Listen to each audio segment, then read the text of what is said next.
Okay, good evening, everybody. On behalf of the Michigan ACC Virtual Education Work Group, I'd like to welcome you to our third virtual webinar held as part of our second Wednesday at 6 series sponsored by the Michigan ACC. I'd like to thank the entire planning team on the slide here, and in particular, David Wones and Alice Betts for all the planning that's gone into these sessions. This series was developed to promote collaboration and provide a new platform for virtual education across the state of Michigan throughout as many hospitals and fellowship training programs as possible. We encourage you to share this webinar and promote throughout your institution, your faculty, your fellows, your cardiovascular team members, and your entire cardiovascular team. Each webinar is a collaboration between a host site and a moderator site to further encourage and enhance discussion and education. The format for this evening's presentation will be a case-based discussion on the topic of structural heart disease. Several faculty members and fellows and APP providers from the host institution, Henry Ford Hospital, will present cases as well as educational content. Throughout each case and lecture, there'll be moderated discussion with our host site out of Mid-Michigan Health in Midland. So a few administrative issues. We encourage you to submit questions through our QA feature on the Zoom chat room. We'll have a digital moderator, Dr. Chatty Elrays, who's fielding questions, and he'll do his best to incorporate your question into the moderated session. So I'd now like to introduce Dr. Bill O'Neill, who's the lead faculty member at Henry Ford for our evening session. Dr. O'Neill needs no introduction, and he'll get us started on this journey through structural heart disease. So welcome, Bill. Thank you very much, Mike. It's wonderful to join you. And if I could have the next slide, I'd like to introduce our team members here. We have a great group of discussions tonight. The theme is going to be how hemodynamic support for structural intervention. And we've got some excellent complex cases that we'll discuss. We'll have about a 15 or 20-minute presentation, and then we'll have a discussion. Please, as you have questions, go through the chat, and we'll be very happy to kind of review all those with you. So, okay, so Didi, could I go ahead and go into the intro? Absolutely. Going to the intro. Here's our team, and gonna go to the video if you're okay.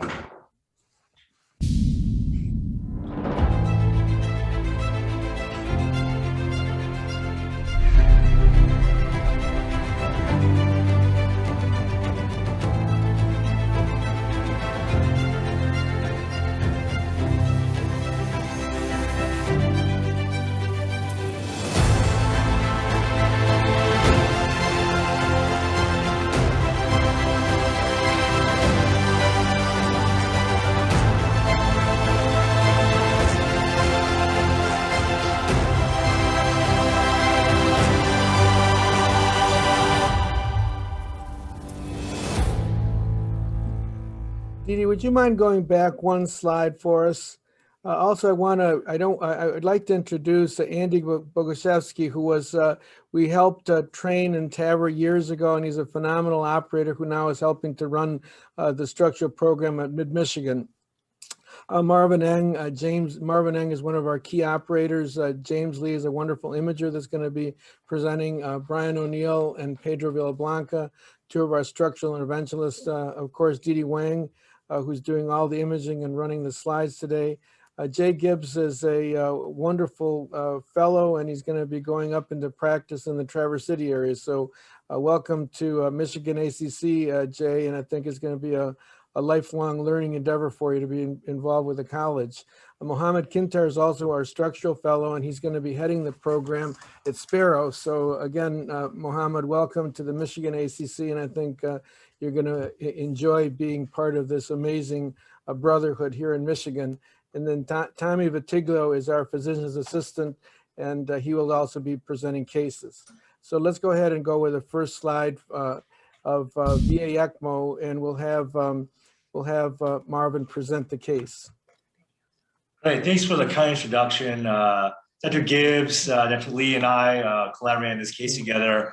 And I'd like to have Dr. Gibbs go ahead and start with our history. So for the first case, we have a 79-year-old gentleman. He has a history of multivalvular heart disease.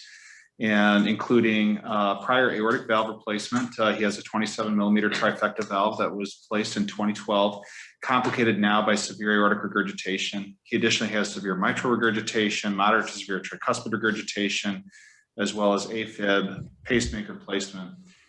Additionally, he does have some chronic kidney disease and some anemia. He was in his usual state of health until about 3 weeks prior, when he presented to an outside hospital with acute decompensation of heart failure. He was diuresed and actually symptomatically improved and was able to be discharged after about a week. But then over the subsequent 2 weeks, he had recurrence of his dyspnea on exertion, orthopnea, and progressing to NYHA class 4 symptoms, for which he was rehospitalized. Because of his valvular heart disease, he was transferred to Henry Ford Hospital for structural heart and heart team evaluation. Next slide. A couple of pertinent findings on arrival. He did have bilateral pulmonary edema. His BNP was elevated, and interestingly enough, he was noted to have downtrending hemoglobin with some questionable melena based on nursing assessments. So here's the baseline echocardiogram. You have a 4th chamber on the left, and you can see the severe aortic regurgitation. And then on the right, in the short axis of the aortic valve, you see the aortic regurgitation as well. Next slide.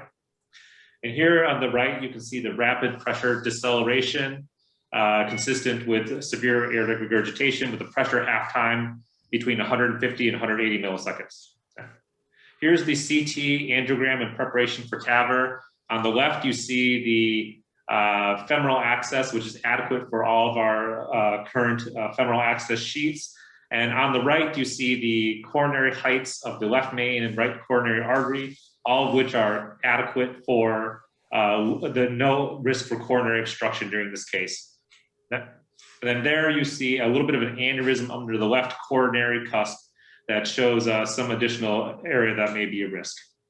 Here you can see the area of the valve matches what the valve app predicted, with an oversizing of 6.6%. For the sapien valve and a 29 core valve evolute would be within the perimeter range of this device. Next slide. So the patient arrived at Henry Ford. He was evaluated by cardiac surgery, structural heart disease, and the heart team.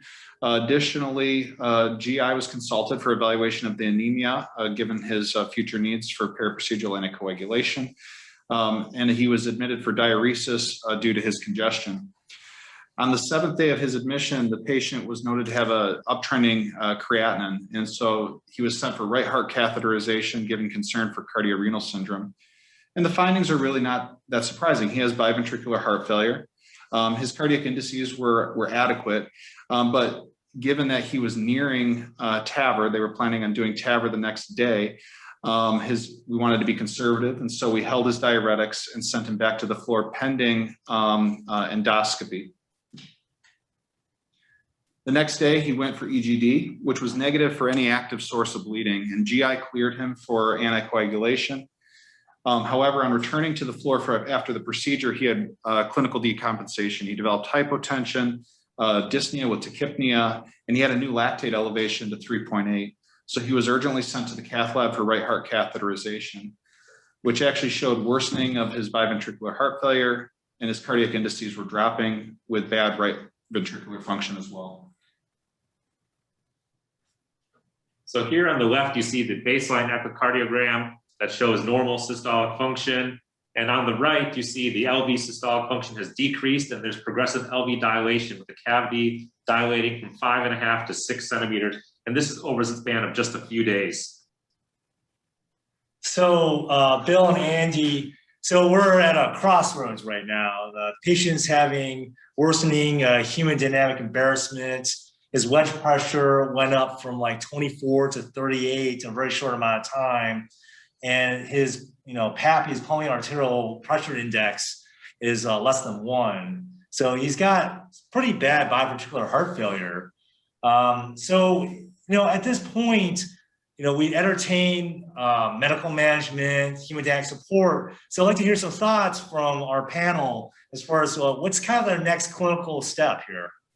Yeah, Marvin, before we go to that, I think one of the huge teaching points for this case is that when patients with bioprosthetic aortic valves start to deteriorate, the valve starts to leak, we consider that a medical emergency, because we've seen multiple cases like this over the last few years where they come in mildly ill and over a period of 3 or 4 days dramatically deteriorate as the valves continue to tear and the AI worsens and worsens to the point where, you know, basically there's no forward flow. This patient had a wedge of 58, and we had a long discussion amongst the team members about whether or not he was even survivable to have a TAVR valve in. We're all cognizant of outcome data, and doing some of these desperation end-stage cases could be a real problem. So I think what we decided and what you decided is an interesting support strategy, with the idea that if we could support him, it could kind of get him to the point where he would be salvageable in terms of his liver function and renal function, then we'd proceed with the TAVR. So I think that that was the right approach. I think proceeding with the TAVR at this end stage probably was not a good idea. And in retrospect, I think we would have considered doing it earlier. I think it just came to us very, very late in the process. Andy, how do you deal with these patients up in Midland when they come in with a degenerated aortic bioprosthetic valve? Yeah, so this is one of those situations, you know, where we would, you know, probably end up doing a, you know, an urgent, you know, heart team meeting, you know, instead of, obviously these patients cannot wait for routine meetings. And so you huddle everybody up and get going. So, you know, initial hemodynamic support, again, with an acute AI like this, you know, so clearly an intra-aortic balloon pump would not be of much help here. So the patient will need biventricular assistance. So we'd be considering, you know, getting the surgeons involved at this point, you know, just to kind of see what the, you know, reoperation risk would be in preparation for some form of, you know, that hemodynamic support, depending on how quickly they can mobilize, if the patient, in fact, would be surgical. Yeah. So Impella, you know, and Arpella would be kind of a bridge to now the next to the next step. And so we probably would not venture down a TAVR route in this patient in such a situation here. So it would be either surgical or stability with shipment probably to your facility. Okay. So Marvin, tell us what you did. So anyway, you know, we entertain, there are a lot of complex factors at interplay with this patient, because he has multiple valves that are regurgitating, and it's unclear exactly which hemodynamic device would work best. You know, the issue with the Impella is, you know, you can put the Impella through a regurgitant valve, and, you know, the outflow for the Impella is just above the regurgitant valve. So how much forward flow could you really get? Here you can see this is some of the modeling from Dan Burkhoff and the Impella 2.5 and 5.0, and some of the increase in cardiac output you might expect. But given the configuration, we're not sure if that was going to be sufficient. Go ahead and show the next slide. And then there's the tandem heart. This is a cannula in the left atrium that you know, feeds through a pump and goes back into the femoral artery.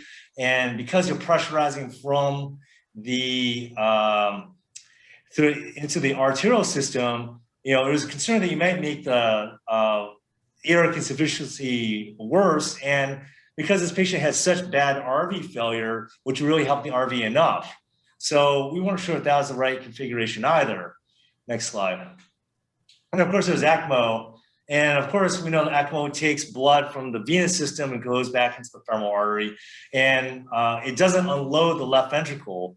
So we weren't sure that this was going to help. So we wanted to take like a hybrid approach. And if you show the next slide, this is in the slide after this, actually, you'll see what we're talking about. So this is a configuration called LAVA ECMO, which stands for left atrial venous arterial ECMO.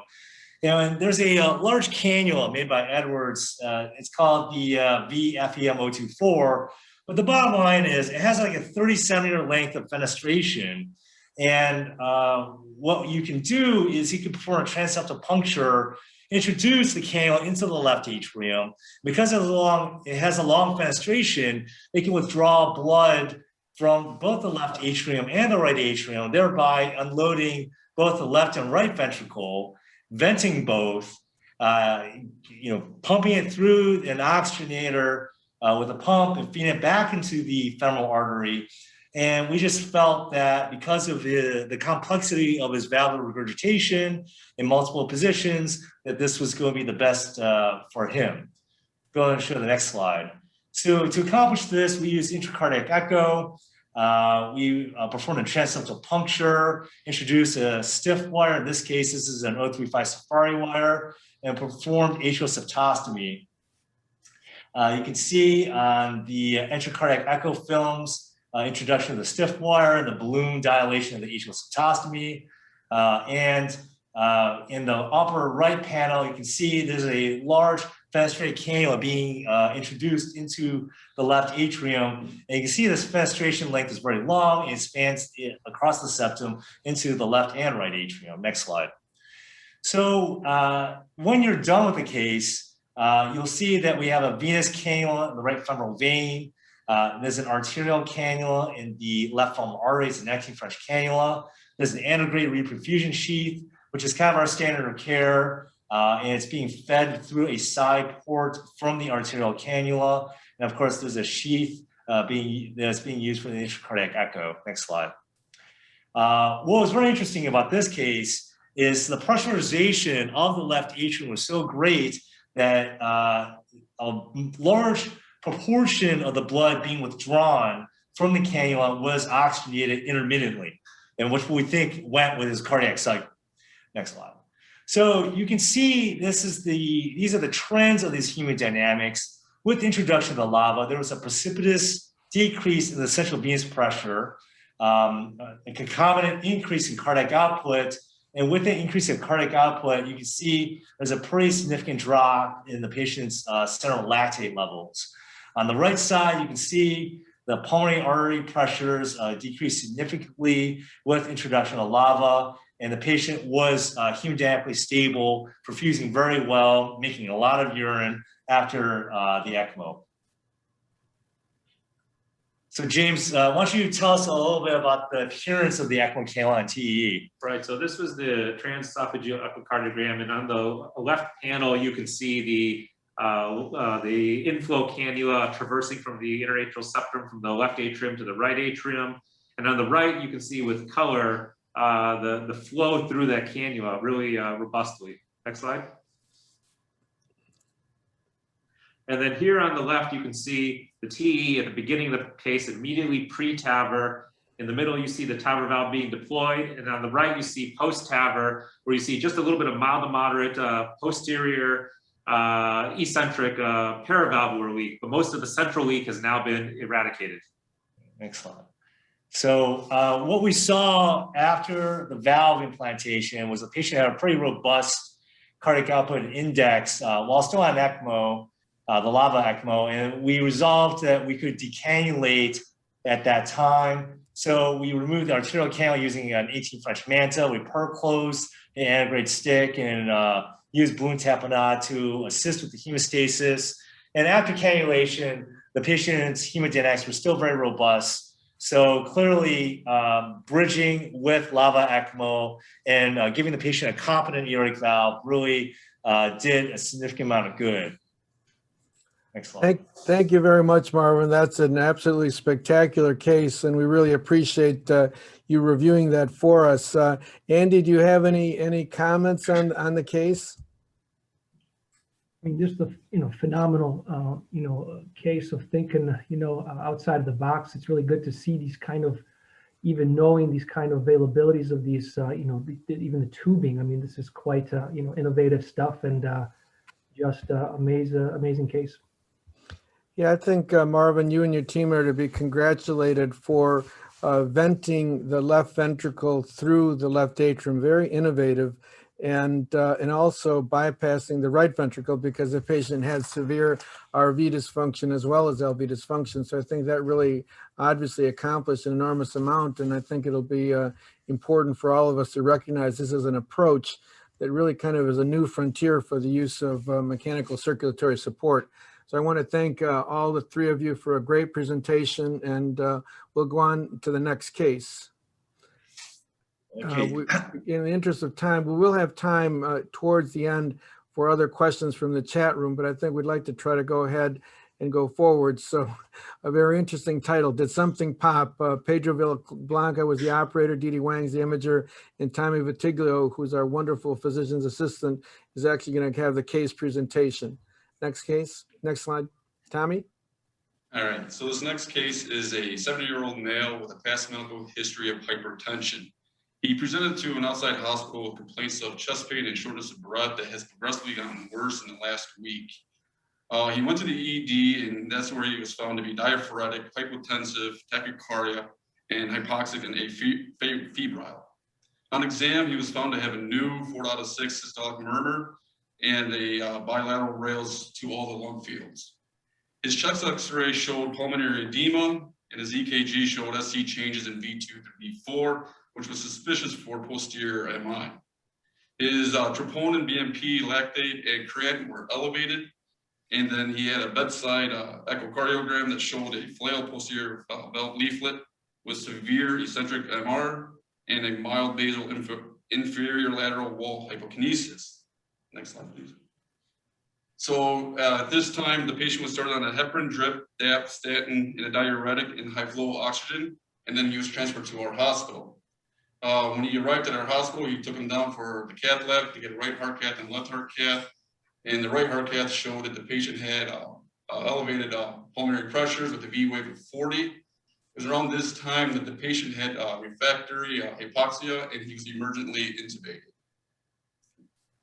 Thanks, Tommy. So as you can see here, his pressures were elevated and he was so hypoxic and with respiratory distress that he ended up intubated and immediately a left heart cath was performed that shows a significant occlusion of the surge system and not significant occlusion of the other territories. And at this time, I would like to ask the audience, like, what would be your next approach? I mean, we decided to stop, obviously, and urgent consult to CT surgery to bring this patient to the OR. And when they saw him and given his acute illness, they thought he was prohibited risk and continue.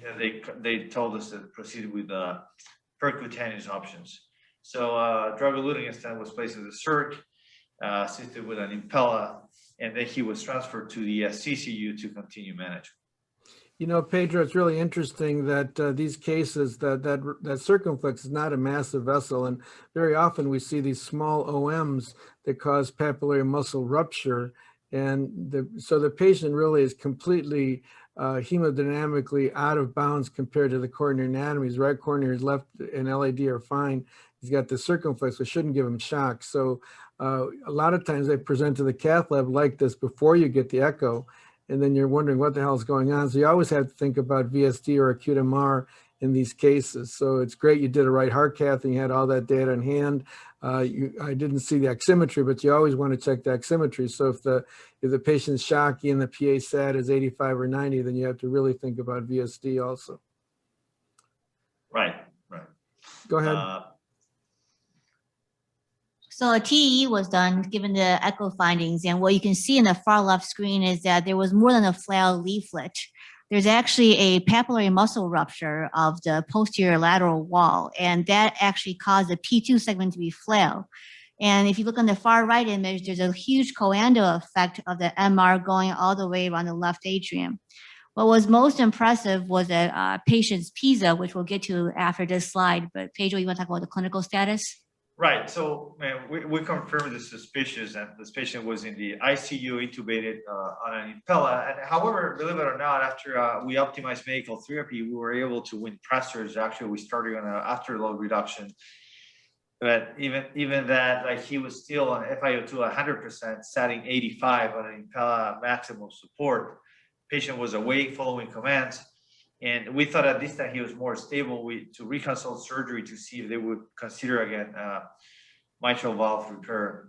However, surgery thought he was still very sick to go to the operating room, and they decided he wasn't a good candidate. Go ahead, Penny. So we had a multidisciplinary meeting conference where the case was presented as you've heard, and with a severe mitral regurgitation from a mechanical complication with degenerative MR, flail P2, and PAP muscle rupture. And at that time, not many cases were done for mechanical complications from severe MR and pub muscle rupture, but we decided to give it a try and go for a tier edge-to-edge repair. So on the interprocedural strategy, the attempt was, you can see in the bottom left-hand image that there's actually a flail component, that posterior leaflet. We were going to try to grab that in a configuration of A2, P2 at this location, going from a 11 o'clock to a 4 o'clock position. Pedro, what were you going to do about the mechanical circulatory support? Right. So one of the questions that I think there's not much data, and we're trying to get more data about that from registries, is what's the best approach when you're dealing with mechanical complications of the mitral valve, and you need to do these procedures. Should you do them on Impella, put a balloon pump? At that time, the patient was very stable from a hemodynamic standpoint of view. Was more like the severity of the MR and the hypoxia driving the acute illness. So we decided to remove the Impella and support the case with a balloon pump. You could have The also strategy. considered, if the patient was super sick, you could have considered doing a VA ECMO, which also would have provided support and not interfered with the placement of the mitral clip. But you do need to have a big cannula in the vein, so that might be a problem. So I think that minimal is better, and I'm glad the patient was stable with the balloon pump. Right. So again, I think one of the questions that I think you ask yourself when you're doing cases that are acute with acute presentation compared to chronic severe MR are a lot of the technicalities of the mitral clip. They have small left atriums. It's difficult to get enough height for the transseptal puncture. The space that you have to maneuver the system of the mitral clip is not adequate, and you have to deal with a lot of the technicalities when you maneuver this, including arm orientation, trajectory, and grasping. Go ahead, Didi. So here, the transseptal, when we were doing it, we got a height of around 3.6, 3.7. That's borderline limit what is recommended to do a mitral clip. But however, we got what we could, and we we just did the transseptal under TE guidance, and you could see there how we when we were doing the transseptal, we wait for the structural imager to tell us if the position is okay, if the height okay, and then if we can optimize it. At that time, we thought that was the best that we could get. Play the next one, and you can see here as I was talking, like we have some aorta hugger. It's a small left atrium, and then we start doing some maneuvers to correct that. As you can see on the right side of the screen, we're able to correct a little bit the aorta hugger. It's not perfect, but at least it's better compared to the start. Go ahead, go to the next. Yeah. All right. So then the second thing you do, I think, as any mitral clip, before you decide to go in and grasp, you need to check your clip arm orientation. Make sure, even if it takes 30 minutes, that everything is ready to go when you go into the LV. So you can see on the left side, we're orienting the clip to be as coaxial as we can with where the defect or the lesion is. And then when we go in and we open the clip, we try to get as much posterior leaflet as we can. We decided to use, as Didi mentioned, an XTR. At that time, we didn't have the new G4 generation to get as much tissue as we could. So we went very posterior. We started going up very slowly, and when we thought that we had enough tissue, we start doing a really slow grasping. You start grasping, and then you get some tension of the system, and then to get more tissue into the clip. Next. And then, well, here, Didi, you can comment on the pre and post. So on the far left, the baseline piezo was over 3 centimeters. So, you know, for a severe MR, cutoff usually is 1 for a quantification of severe MR. So this is 3 times what we would call severe. On the far right image is post XTR 1 clip implantation, and the MR was actually down to trivial. And on the far left image was the pre again with the flail P2 segment and the ruptured papillary muscle. On the far right, Pedro was able to capture the papillary muscle in the XTR device and secure the flail, and we had double orifice, and the gradient was only 2. Yeah, so I think this case, I think there's more and more data coming outside. There's a European registry that we're actually part as a North American center showing that these prohibited cases, they are doing well and they have options when surgery is not an option. And either from the majority were like dilated severe MR, but some of them were as a consequence of mechanical support. And I think it provides some alternative in some of those patients. They're either very frail or elderly and surgery will not be considered. I'm not sure the audience has any comments about what they would have considered done differently. Andy, how about you guys up north? Are you starting to do these kinds of, high risk cases, or how are you handling acute MR, papillary muscle rupture? So again, phenomenal case. And, even though our CLIP program is going to be hopefully around Q3 or Q4 of this year, but nonetheless, in a center that we don't have that capability at this point in time. And also I wanted to kind of come back to that removal of the impella. I'm assuming that's purely because you're going to be manipulating in the LV from the mitral clip side, that the hemodynamic support this patient would need would be probably better suited with that impella. So from a center like mine, I would probably have kept that impella, and again with strategic planning for what is the next step in this situation if they're not operable. Not to be a broken record, but I basically support them with a pump and get them to a facility that might be able to offer this technology at this point. Yeah, Pedro and Marvin, you guys have actually had a fair amount of experience with this. What's the durability? I mean, okay, you got this younger patient that has acute MR and he wasn't considered a surgical candidate. Now that the valve has kind of been fixed, should this be considered just sort of a bridge to MVR, or is this a definitive repair? I mean, the 5-year data from the Everest study shows that if you make it past the first year and you have a good result, meaning you have like mild or mild to moderate MR, that the result's pretty durable. And that's kind of the longest follow-up data I've seen. And that's with the classic, mitral clip. So it doesn't even take into account to some of the newer generations. I mean, Pedro, what do you think about edge-to-edge for these flails? Right. So I think it's good to have them on hand. I don't think you have to take this as a definitive therapy. Actually, we're about hopefully to publish our local series and with some an algorithm. I think you can actually use the clip not as a bridge either to surgery or to stabilize the patient. We've done a couple where patients came and then the MR was torrential and it went down to 3+, still severe, but enough to stabilize the patient, took them off the vent and then go to surgery. Marvin had another case where the patient had a severe 4-vessel disease with severe MR, and the clip had great results, and then the patient just went for CABG because the results of the replacement or the repair were pretty good. So I think the having the transcatheter options, either you can take it as a definitive therapy, you really get those great results, or you can use them as a bridge either to an MVR or CABG if the patient has multi-vessel CAD.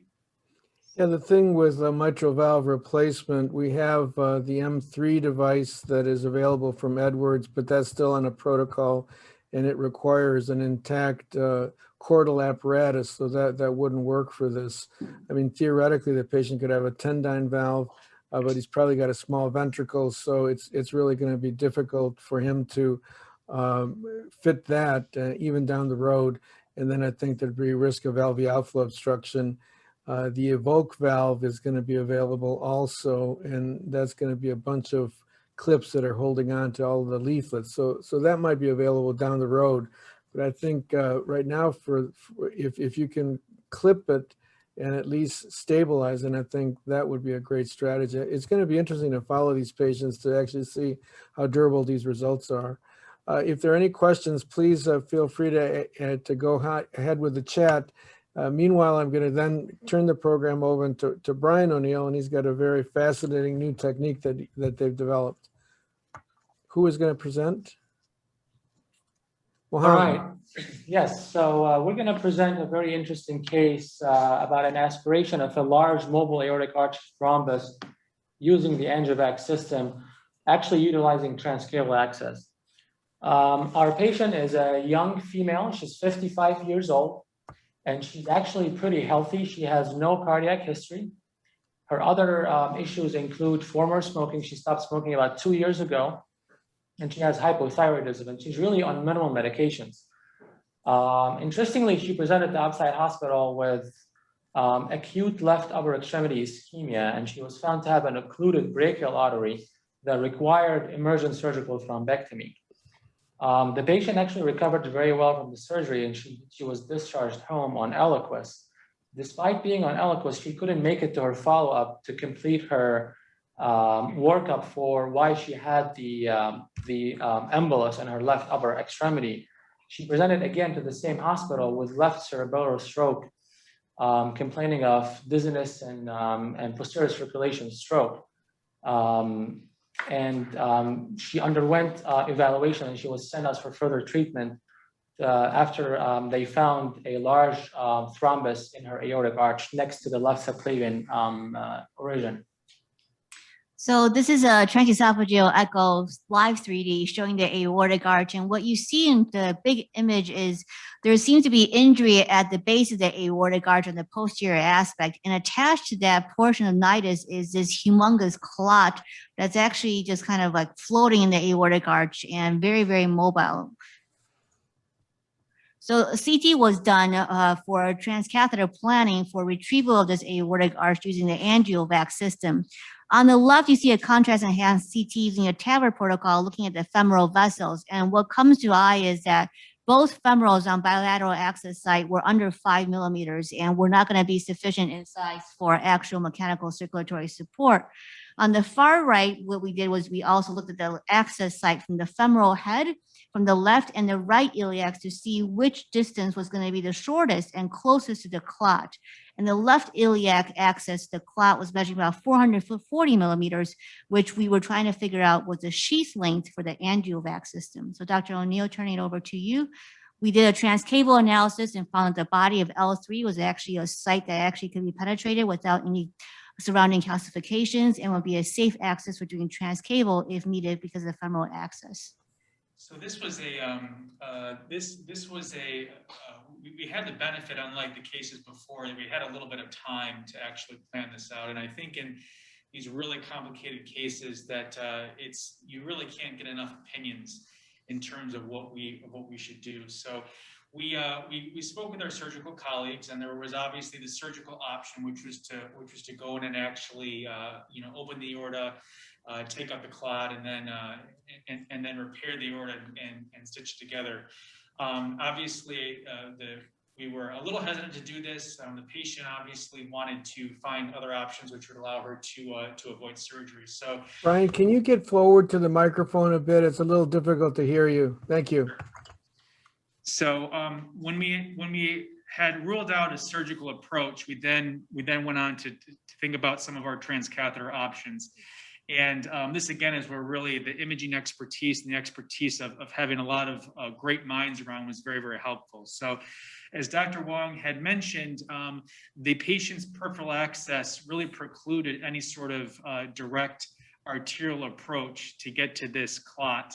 And so one alternative for that in the TAVR realm is when we have very hostile or very severe peripheral arterial disease is the transcaval approach, which is essentially crossing from the IVC into the aorta and then performing the left-sided procedure and then removing the gear and placing a small occluder in the access tract. And we have great evidence to show that that's a safe and effective way in order to treat some of these patients. Now, a couple of unique things about this were really the only type of device that we could think of out there, which would be like a big vacuum cleaner, was the AngioVac system. And Didi, can you go to the next slide there? So this is what the AngioVac system is. It's essentially just kind of a large pump that allows you to filter the circulation. Now, we have a large experience in AngioVac on the venous side, and so there's a lot of experience with right atrial thrombi, which are suctioned, as well as vegetations on the tricuspid valve and on the various transvalvular leads. So that was kind of our initial approach in terms of what we could potentially use to suck out this clot. Can you go to the next slide? And this is what the angiovac system looks like. It's a small funnel shape that sits at the end of a large tube. You're able to approach a clot of interest or a clot or a vegetation of interest, and then by applying a suction force, you can then it is then filtered into a canister on the outside of the body. Can you go to the next slide?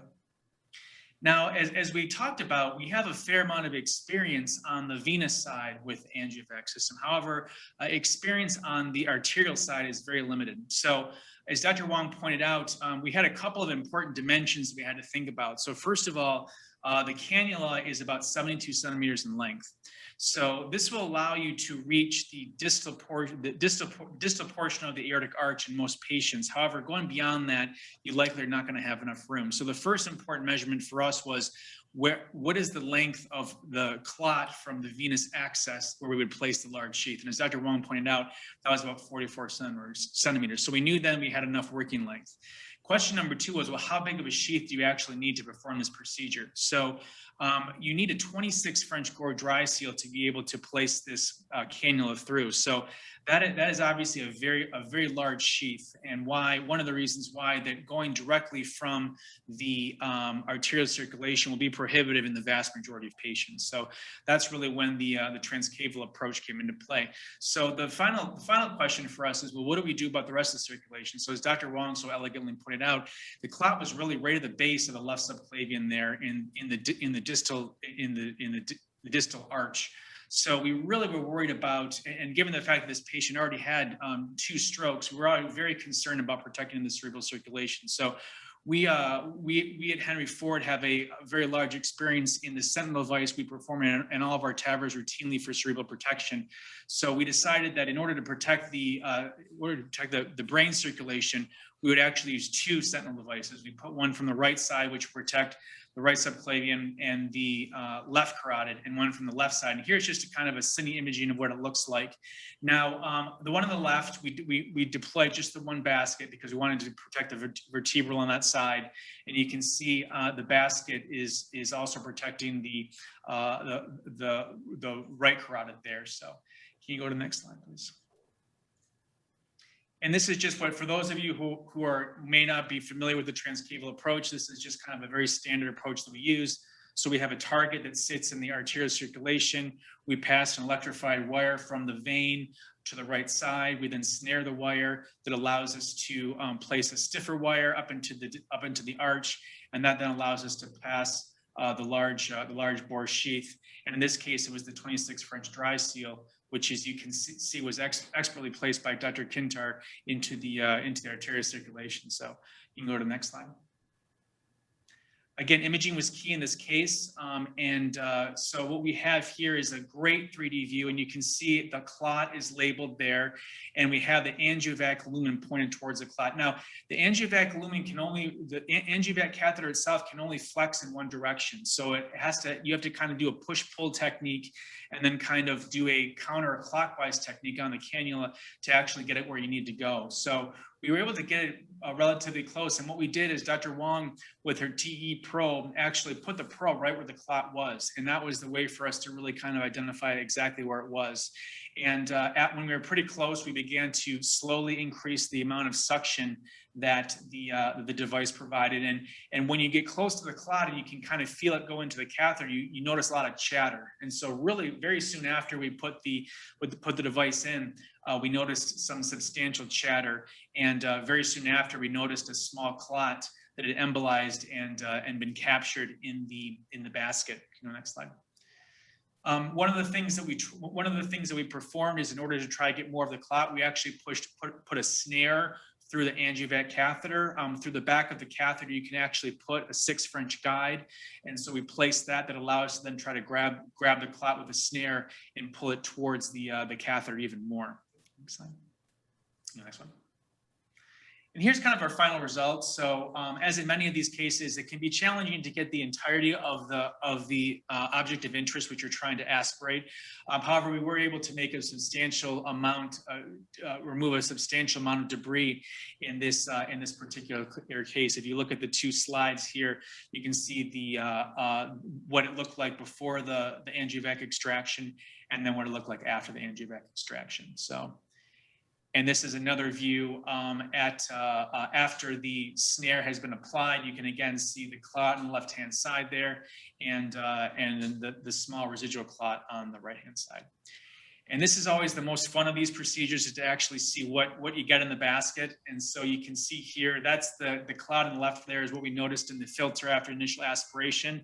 And then you can see what it looks like on a piece of toweling there. So this was a 10 millimeter piece of you can see kind of a clot that we were able to aspirate. So this is something that we're really excited about, and we're glad we were able to offer this patient. So the patient now was discharged from the hospital after a couple of days. Is doing well and is going to actually see us in follow-up in 1 week. She's had no recurrent events after her initial presentation. So in summary, arterial thrombi removal is challenging given the need for large bore access, and really dedicated devices are needed to help fill this unmet need. The angiovac, when combined with a transcaval approach, may offer a potential solution in some of these patients. Cerebral protection is obviously critical, particularly when you're dealing with lesions that are very close to the cerebral circulation. And one thing that we weren't able to address that I think that we'll need to think about in the future is what to do for distal protection beyond into the distal aorta. And that's one thing that we're kind of thinking about as these cases go along. So love to open the floor to any questions from either the panel or from other participants. Brian, you guys have also had experience vacuuming clot out of the left atrial appendage. You want to talk a little bit about that indication for the angiovac, how you do it? Yeah, so thanks for asking. There's instances where people have had strokes and they've had thrombi refractory to medical therapy. We ventured into the left atrium by means of a transeptal puncture, and using balloon-assisted tracking to get the cannula through the septum. It's a pretty smooth and relatively atraumatic way of getting the cannula in, because the cannula is just, even with the dilator, it's not made for crossing that type of tissue. And once introduced, you can track over like a stiff wire and a pigtail catheter and ferry yourself into the left atrial appendage. And if you're going to remove blood from an arterial source like the left atrium, the LV, or the artery, I would suggest using an arterial cannula to return the blood. Normally for the angiovac, you use a venous cannula, and sometimes when you return left-sided blood to the right side, you get some hypotension. But last time we tried this with returning it to the left side, left to left, there was no hemodynamic compromise. So those are my pointers: balloon-assisted tracking, left to left return. Yeah, the other indication, and we're just exploring this, we've actually done, I think, 2 patients now, is left ventricular thrombus. And so again, to get there with this large sheath, septal access, and then tracking into the left ventricle. And the device is sort of malleable enough to make the bend following a stiff wire. And there will be cases when there's severe LV thrombus with emboli and the patients are unstable where you can do that, and we can use the Sentinel device. I'm currently using, or I'm exploring in an animal lab, a very large filter that's going to basically cover all of the arch vessels with sort of a large funnel. And I think that's going to be a perfect application, because you're never totally certain that you're going to be able to pull out the clot, and you always want to be able to protect the cerebral circulation. And I'm actually an advocate of doing that in patients that have either severe LA clot or LV clot, to try to pull it out and get rid of as much loose clot as possible, to minimize the chances of embolization, but doing it while you've got cerebral protection so that you don't, harm the patient. I tried this 4 years ago without cerebral protection, and we had a patient that had small little microthrombi that went up in her brain, and she's in the hospital for a month recuperating from all that, but she actually survived. So these are sort of a little bit unusual cases, but we wanted to present it to all of you because I think everyone sees these cases and there's a conundrum of what to do. You've got a clot, the high bleeding risk. You don't want to put them on aggressive lytic therapy at all because they can stroke. Long-term anticoagulants could be problematic. So I think this is going to be a new avenue. Andy, any comments on arterial clot? Yeah, so once again, I mean, these are amazing cases. You know, I think in the grand scheme of things, this would have been, you know, the last third case would have been, you know, surgical, you know, unless our vascular surgeons, you know, were going to do some, because that underlying cause was that a penetrating ulcer we thought that caused that thrombus in that arch? Yeah, that's the thought, that it may have been, you know, some sort of disruption of the endothelium there. Mm-hmm. And so the patient's going to come back and get a CT in a couple of months. And if it's still there, then there's some discussion about what to do with, you know, what to do with it, if there's some sort of combined endovascular procedure to be done. But that's a very good point, is that it's also important to think about what the underlying cause of thrombus would be. Yeah, so for us, it probably, you know, would end up being some, you know, carotid subclavian bypass with some endograft stenting, or just open surgery. So, but again, it's amazing what you guys are doing to kind of think outside of the box of when options are somewhat not as available. Chatty, you are our chat master. So any questions? So Neil, there's one comment from the audience talking about the ultimate therapy for the aortic arch clot and ulceration. I think we just covered that, talking about CT scan maybe in a few weeks, and then eventually, and then there was a comment about how to set up a cardiac imaging, a CT imaging program. I think that's for Didi. Yeah, Didi, do you want to comment on CT imaging? How do you set it up for a program? No, absolutely. Number one, most important thing is to understand that the imaging role is a service line to help support the structural heart team. So the value is going to be how can you actually help build a program and help more patients, is not so much an imaging value based. So one of the most important things is to figure out your procedural volumes, what the need is, and what the next procedure is going to be for the hospital that you can actually branch out, and whether the implanter is interested in actually building for that program. Once you have that need, you can build a ROI and approach your administration to actually start the infrastructure. And from there is just working with your implanting team to understand what they will like to see, what they're having difficulties with in the procedure, and always being present, not being in the room, but actually being in the cath lab with them. And that's a great collaboration to have with your team. I think that's a wonderful answer. And also, I think that you need to have multimodality. You know, it's in an entirely new field. And in the past, we had CT folks and echo folks, and never the twain should meet. And one like theirs and the other like theirs. And you guys are doing a wonderful hybrid where you both are expert imagers in CT and TEE. And so you use the modality that fits the situation the most. But I've been really impressed by the dramatic improvement in imaging, and in particular, the live 3D imaging has just been a revolution. And certainly the MitraClips are dramatically increased in efficiency and success by being able to look at those images where you have complete orthogonal views to the area that you want to clip, and a surety that you've got grasped things. And I think it really does save a lot of time. The problem for other institutions is that a lot of sort of chimney thinkers in the financial offices can't recognize that imagers are not being paid for what they're doing. They're in the lab 4 hours and they get paid for 1 TE. And I think that's something that you have to really talk with the institution. How are the images going to be supported? Because without advanced imaging, you really can't run a program. Marvin, I'm going to kind of go back to you folks in terms of the mechanical support. We started this in shock. We started mechanical support. Look in the future a little bit to see, first for TAVR, then for mitral, what kind of support do you need? And then when do you kind of have a high risk protocol? So describe the protocol that we have. Dr. O'Neill and Dr. Wang, what's this question coming from the audience from Dr. Woons? Maybe it's on the same topic you just raised. It's talking about the Dr. Woons interested in LAVA ECMO approach. Will this place the Impella venting we pretty routinely apply for appropriate patients? Yeah, that's a great question. Well, Marvin, why don't you take a stab and I'll also chime in. Right. So, so I think what you're referring to is the concept of ECPella, right?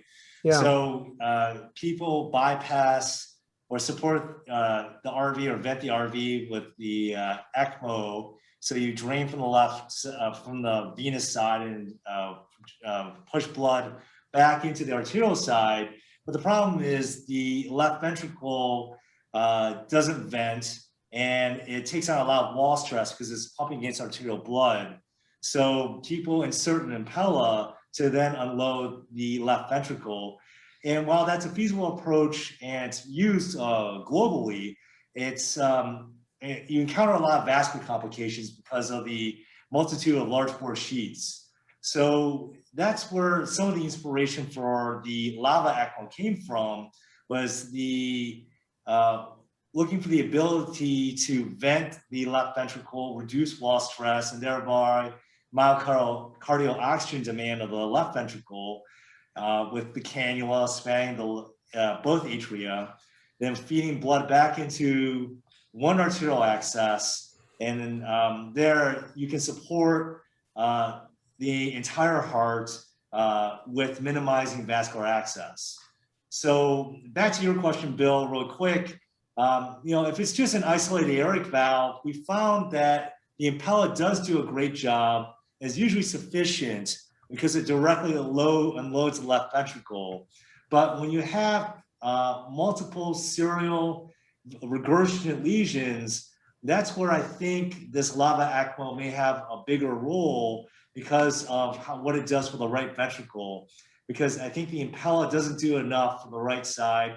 And then if you have to use two devices, it just takes up a lot of vascular access territory. Go ahead. Yeah, I think that those are all great comments. The one thing about ECMO that I've always worried about and people really underemphasize, well, the two things. One is the significant bleeding problems, including a very high risk of intracranial stroke because of the coagulopathy that you create when you put the patients on an ECMO circuit. And so if you don't need to oxygenate, then ideally you'd have a mechanical support that wouldn't require an oxygenator. And I think that's kind of the philosophy that I take, and first use left-sided support, then right-sided support. And then if that doesn't work, consider upgrading the left side, because it's all, it's not hypoxia. And the hypoxia often in these patients is really related to pulmonary edema, cardiac pulmonary edema. So I think if you can fix that, the oxygenation will improve. But in the crash setting, as an example, you inadvertently occlude a left main when you're putting a TAVR valve in. Patient goes to shit. You don't have time to do anything. And then in those cases, rapidly getting the patient on ECMO, I think, is life-saving. So I think that everybody, what I would suggest for everyone that's doing these cases is make sure that you have a support strategy identified ahead of time. The last thing that you want to do is have a crash. Where's the ECMO circuit? Where's the oxygenator, et cetera, and just have that on standby. And if you do that, then I think you'll be very, very prepared for these cases. So, Mike, I think we're coming towards the end of the hour, and I want to turn it over to our great grand master and initiator of this wonderful program. So thank you so much from the Henry Ford team for allowing us to present this evening, and we certainly look forward to participating more in the future.